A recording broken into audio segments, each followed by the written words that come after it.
Syddjurs. Det er her, vi bor. Det er her, vi drømmer. Det er her, vores børn vokser op, og vores ældre finder ro. Men vi kan mere. Og vi skal mere.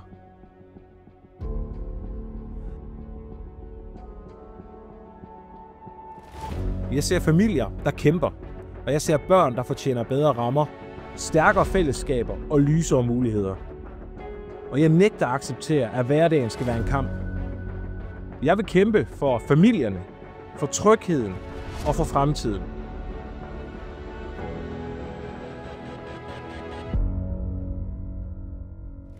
Jeg ser et erhvervsliv, der er fyldt med ildsjæle, men holdt tilbage af manglende rammer. Og det vil jeg ændre. Vi skal løfte erhvervslivet, skabe udvikling, skabe arbejdspladser og skabe muligheder. For når vi styrker erhvervet, så styrker vi hele Syddjurs. Og så ser jeg en fremtid, der kalder på handling. Vi skal gå forrest i den grønne omstilling, og vi skal turde satse på grønne løsninger for vores erhverv og i hverdagen. Det handler ikke bare om klima. Det handler om vores børn og børnebørn.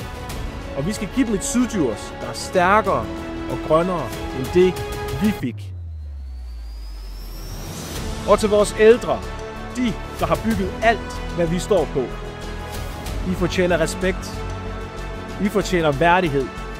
Og I fortjener en politik, der sætter mennesket før systemet.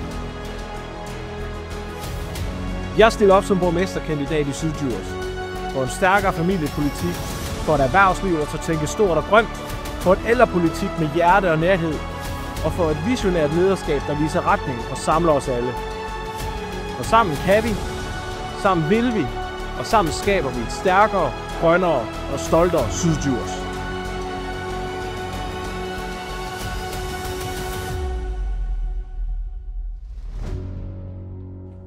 Så derfor skal du stemme på mig, borgmesterkandidat Kasper Kolstrup Møller, til kommunalvalget i Syddjurs den 18. november. For Kasper vil Syddjurs.